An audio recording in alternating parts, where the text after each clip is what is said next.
I've been pulling freight across this country for 22 years now, and in all that time, I've only had one thing happen to me that I couldn't explain, and I want to tell you about it because it still sits in my chest like a stone, and maybe saying it out loud one more time will finally loosen it.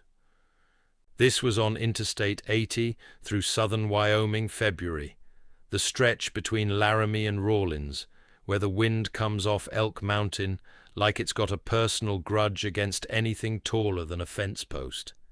If you've run that road in winter, you know what I mean, and if you haven't, just picture a place where the state has to close the highway a couple dozen times a season because trucks keep getting blown over onto their sides like toys. That kind of road, that kind of night. I'd fueled up in Laramie, and I was watching the weather reports because they were talking about closing the interstate west of town, and I figured I had maybe a 3-hour window to get through before they dropped the gates.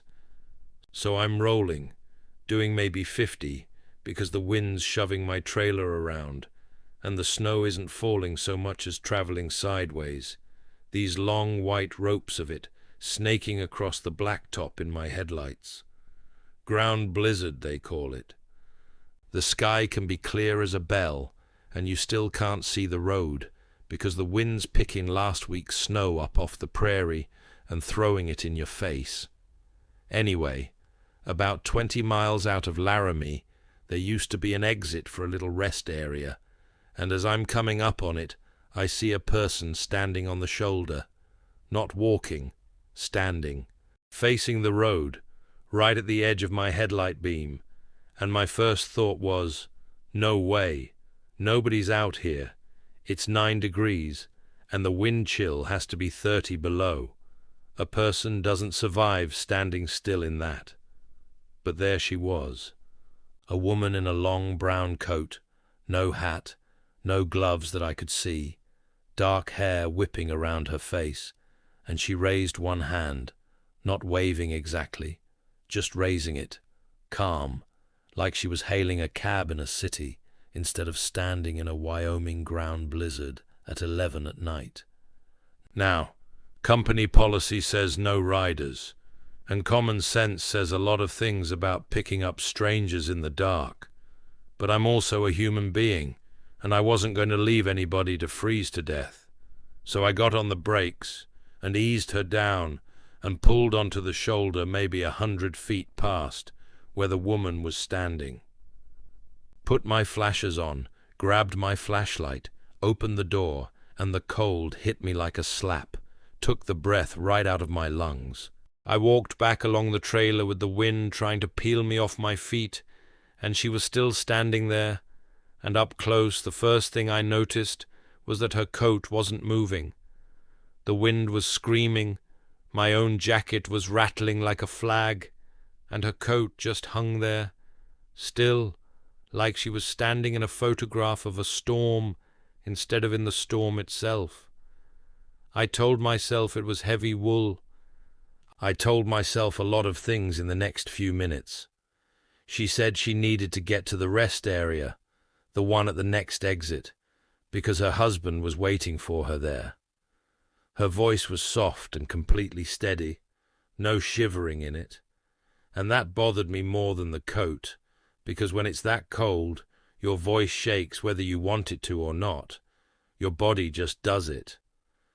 But I said, sure, climb in, it's 2 miles, and I helped her up into the cab, and I remember her hand on the grab bar, bare skin on frozen metal, and she didn't flinch. Inside, in the dome light, she looked maybe 40, tired around the eyes, and she sat with her hands folded in her lap and looked straight ahead through the windshield. I asked how in God's name she ended up out there on foot, and she said the car went off the road. Just like that, the car went off the road. I asked if anyone was hurt, should I call it in, and she said no, thank you. My husband's waiting at the rest area. He'll be worried. I've been trying to get there for such a long time. And the way she said that last part, such a long time, made something in the back of my neck go cold in a way that had nothing to do with the weather.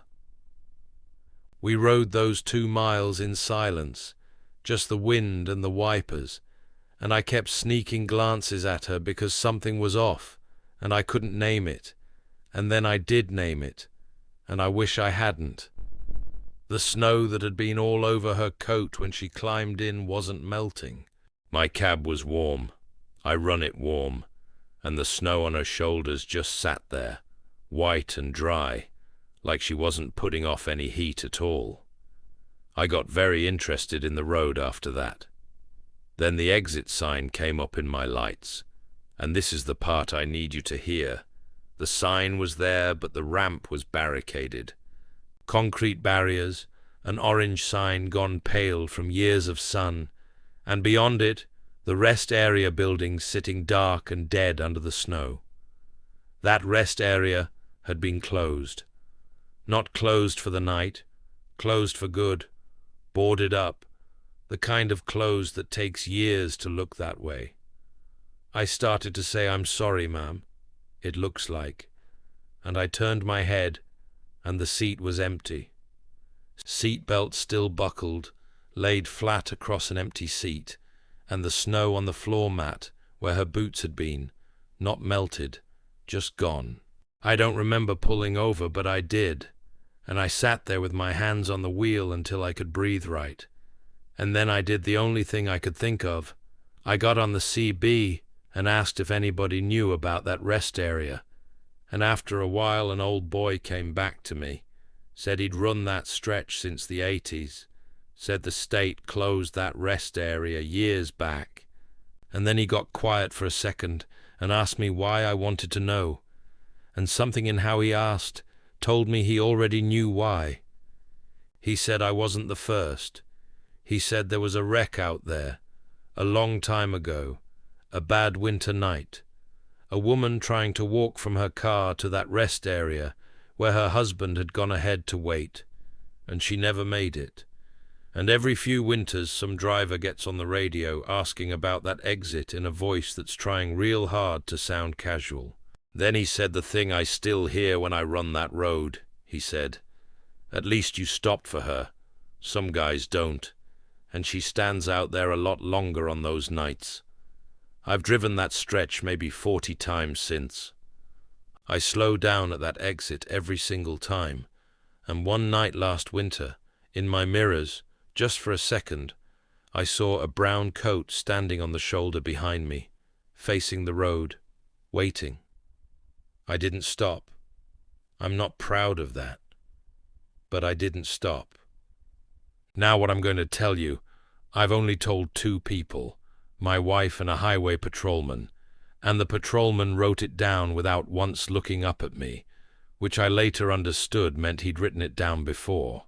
I drive flatbed, mostly steel and lumber, and back then I was running Nevada a lot, and if you know Nevada, you know Highway 50, the one they put on the signs as the loneliest road in America, which is the kind of thing that sounds like a tourism gimmick until you're out there at 2 in the morning and you realize they were underselling it.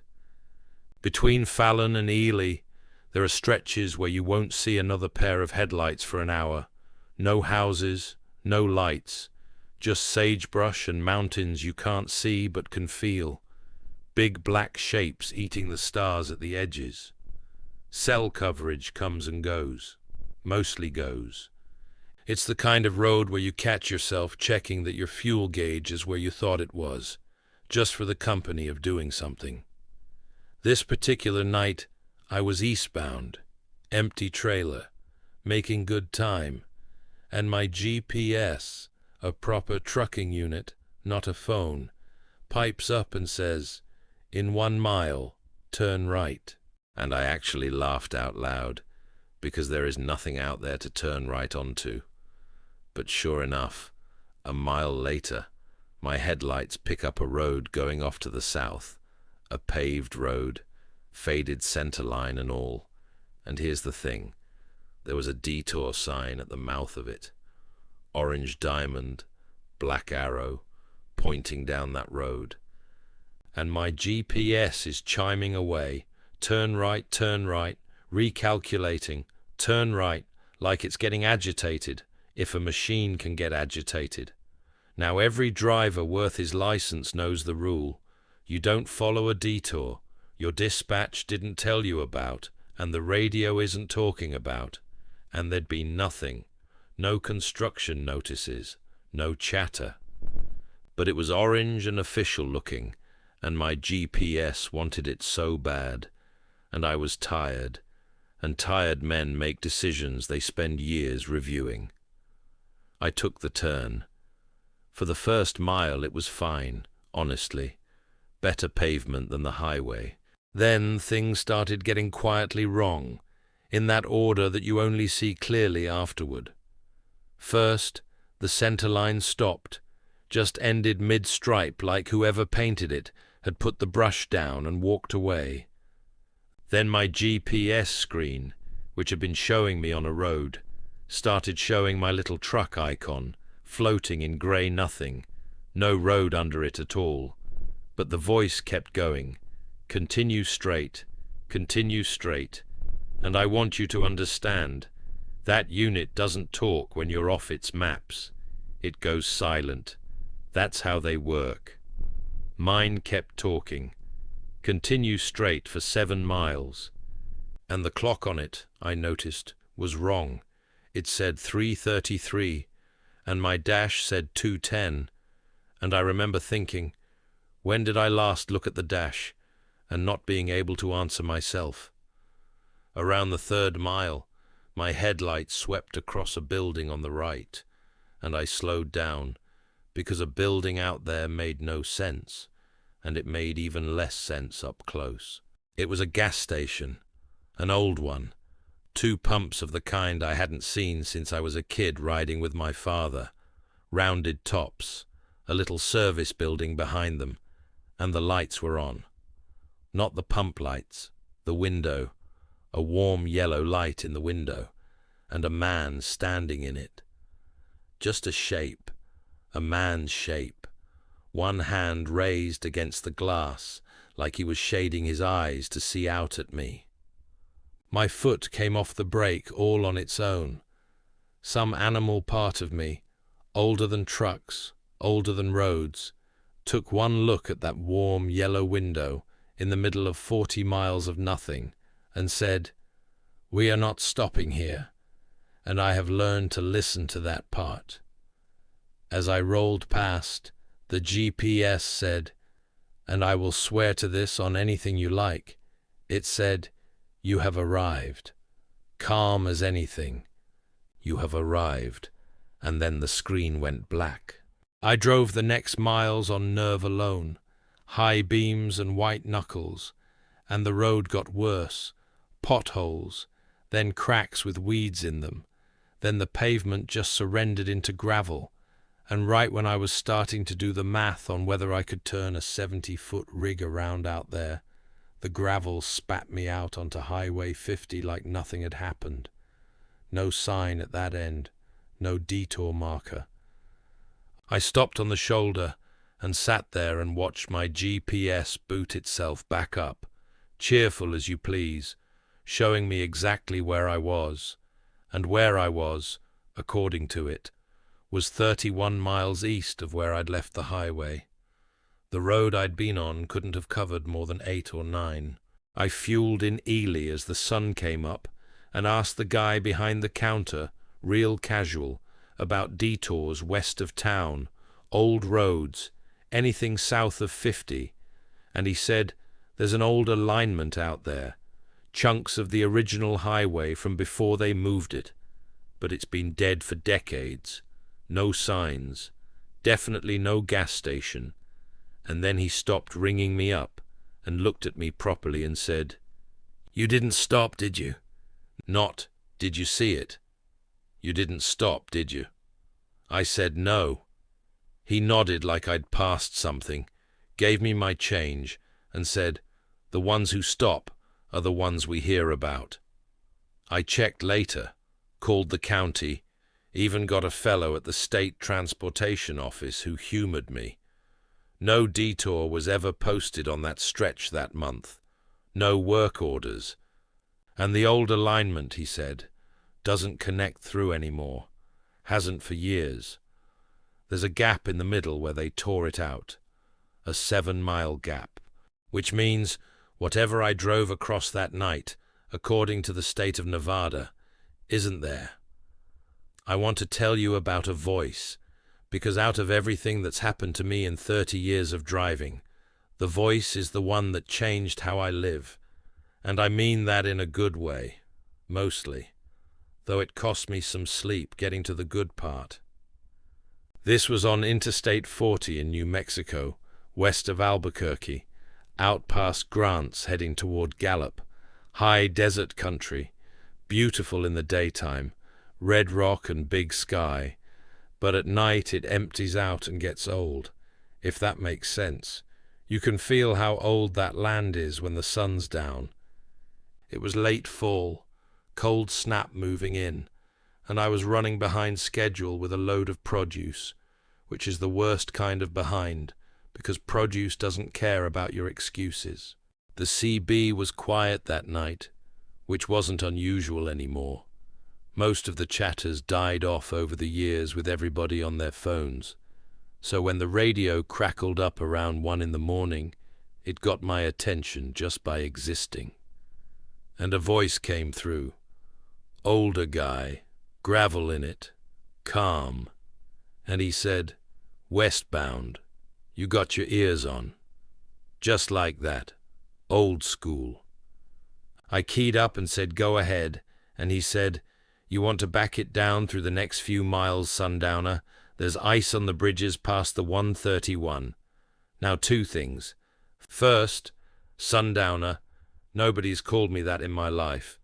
But my father, who drove this same road for a living, his handle back in the day was sundown, and I used to sit in his cab as a boy listening to men call him that, through that same kind of static.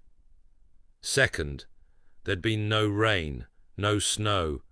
The road was dry as a bone, and my temperature readout said 39 degrees, above freezing.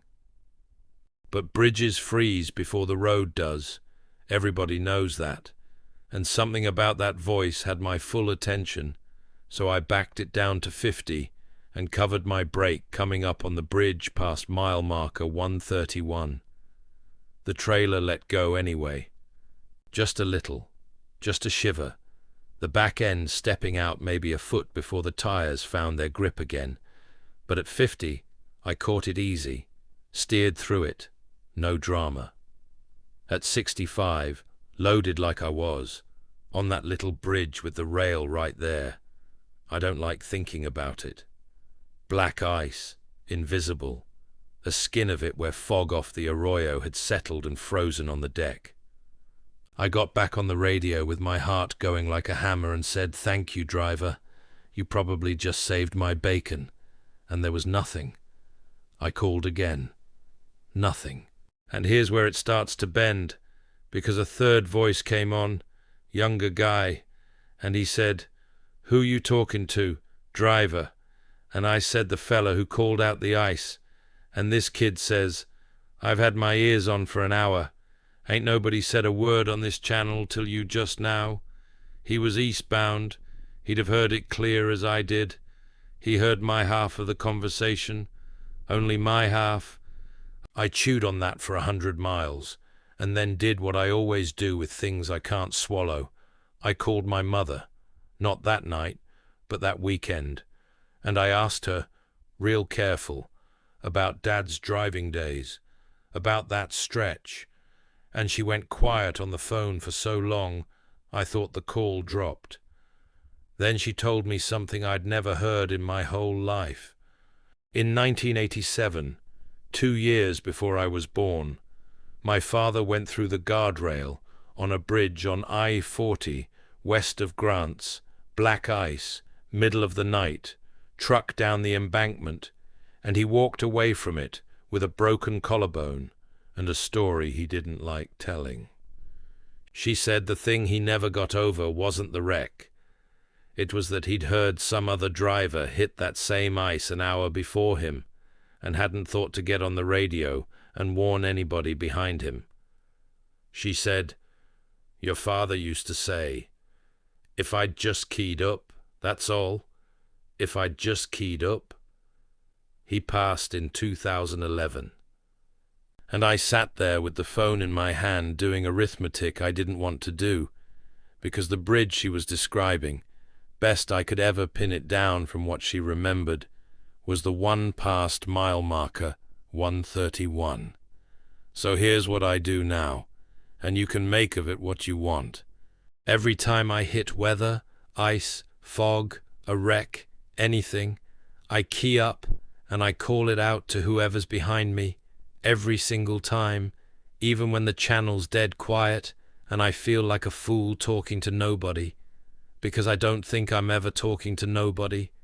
And once, just once, 2 winters ago on that same road, after I called out some fog, the radio clicked twice, no voice, just 2 clicks, which any old-timer will tell you is how drivers used to say thanks, got it, when they didn't feel like talking. My father was not a talkative man. I'm going to tell you about a diner, and before I start, you should know that I'm the least imaginative man you'll ever meet. I do my taxes for fun. My wife says I dream in spreadsheets, so understand what it takes for me to say this out loud.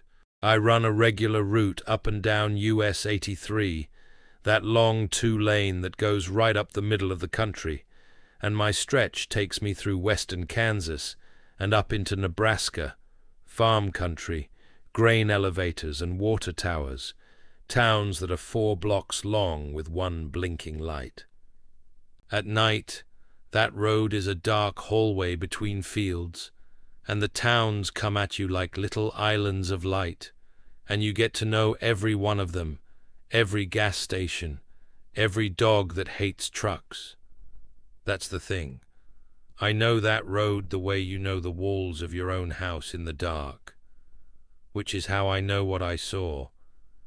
It was a Tuesday in October, I remember, because I'd just talked to my daughter about her birthday coming up that Friday, and I was pushing north around midnight, and about 20 minutes past a little town whose name I'll keep to myself, out where there shouldn't be anything but a couple of Quonset huts and a stand of cottonwoods.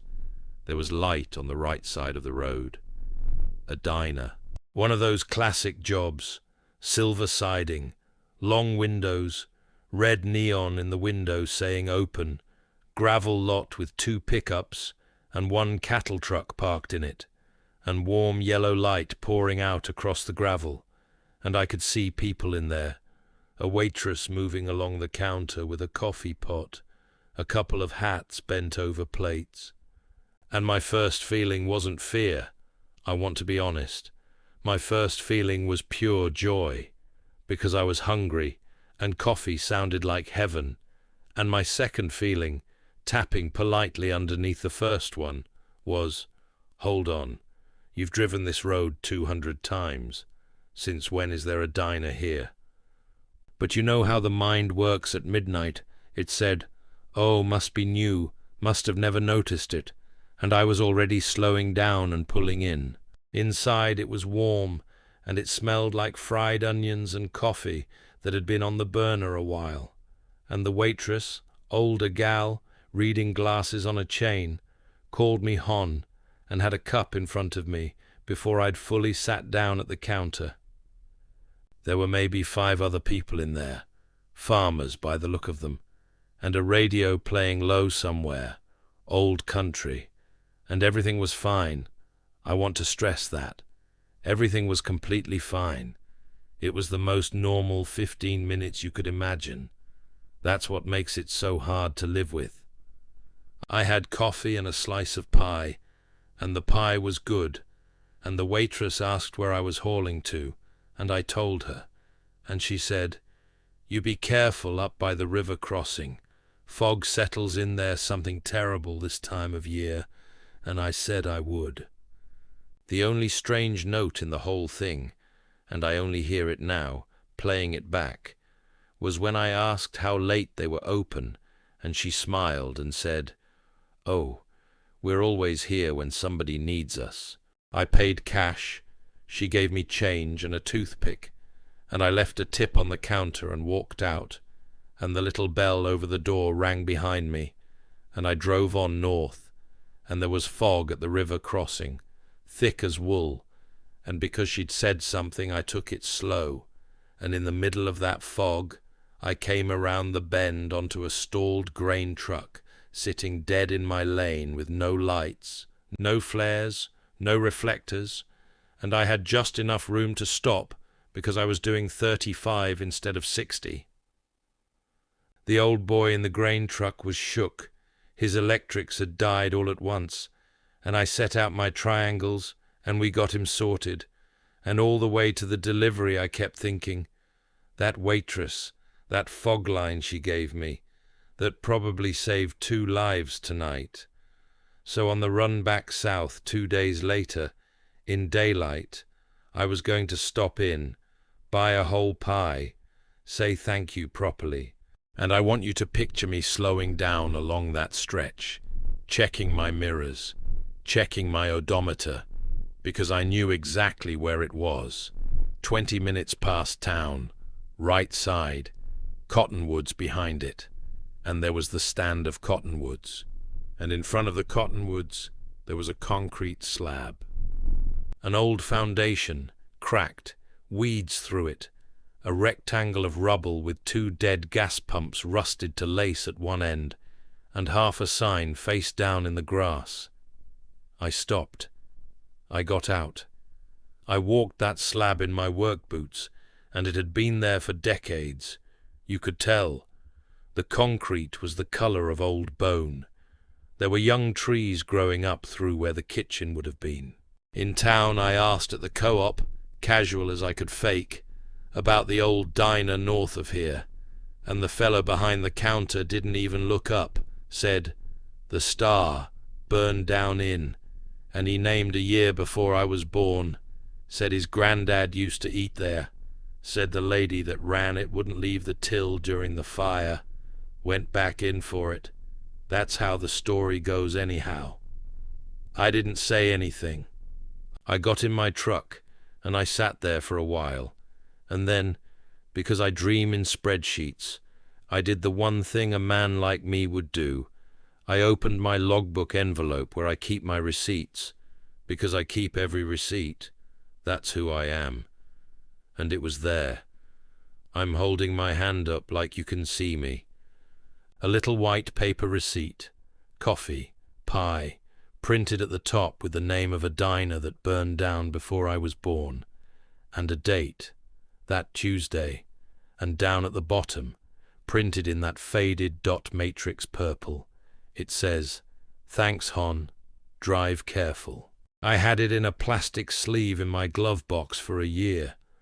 Last October, same week, I finally pulled it out to show a buddy of mine, and the sleeve was there, and the paper was there, and it was blank, perfectly blank, like it came fresh off the roll. My buddy said thermal paper fades, and he's right, it does. But it doesn't fade the same week the pie was served, 1 year later, to the day. I still drive slow at the river crossing, and when the fog's real bad, sometimes, out of the corner of my eye, there's a light off in those cottonwoods that's got no business being there. And I'll tell you what I do. I don't look at it straight on. I just touch 2 fingers to my cap, and I say thanks, hun, and I keep driving. There's a rest area on Interstate 10 in West Texas that I will not park at anymore, and I'm going to tell you why.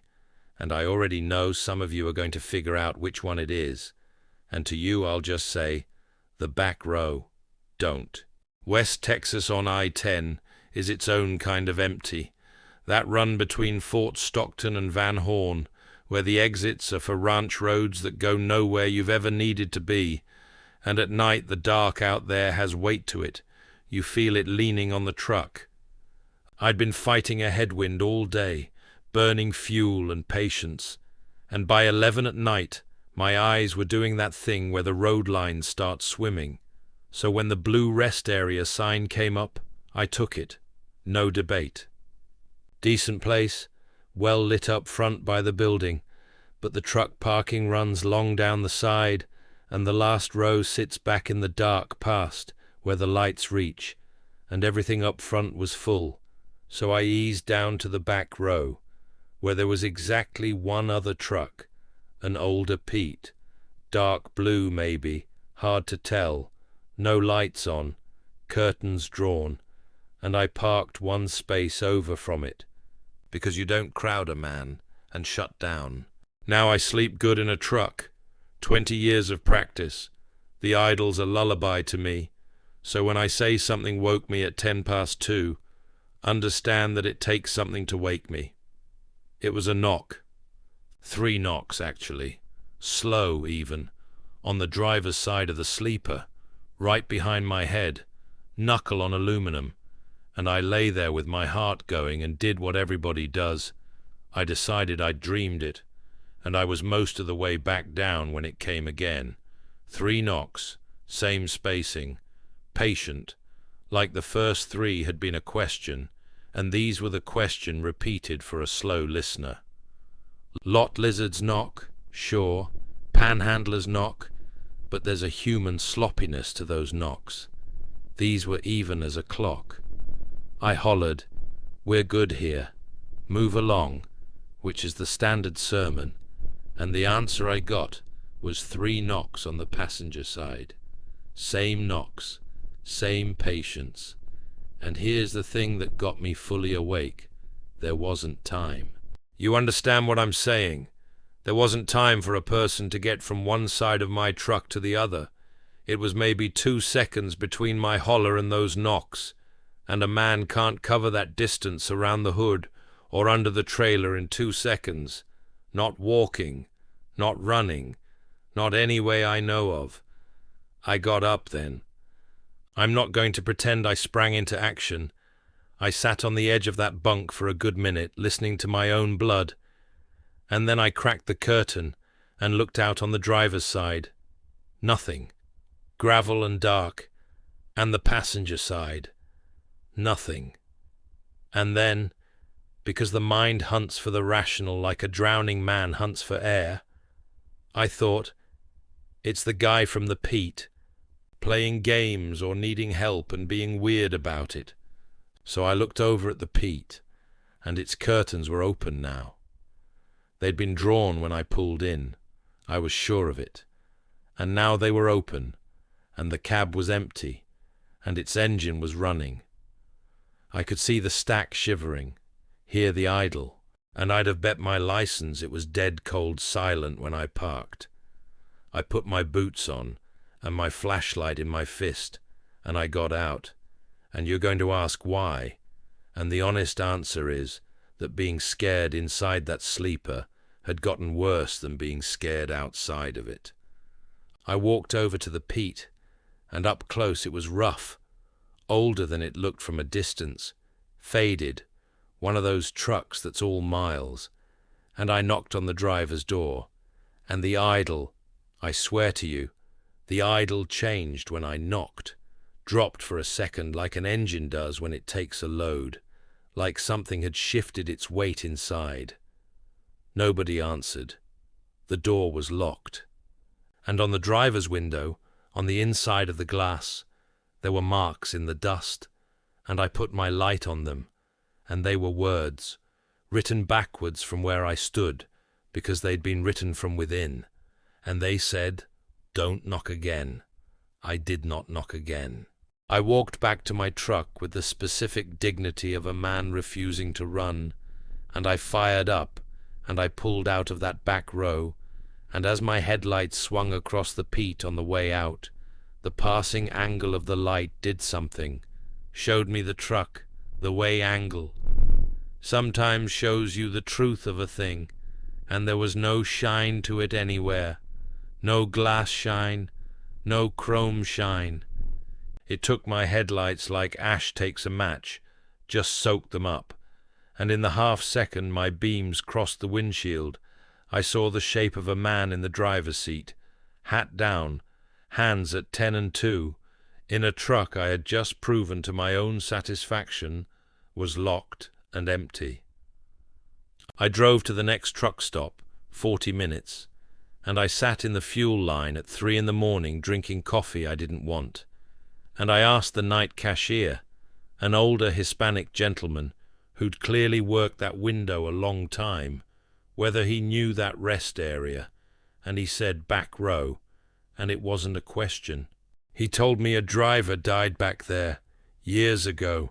Heart gave out in his bunk in the summer heat, and he sat there 3 days with trucks coming and going all around him. And, the cashier said, and then he stopped himself, and I said, and what? And he wiped the counter that didn't need wiping, and said, and they say he knocked on his own wall at the end, trying to raise somebody. 3 knocks at a time. Everybody was too tired or too spooked or too polite, and nobody ever came. So now he checks, the old man said, handing me my change. He checks if anybody's going to answer. Most of you don't.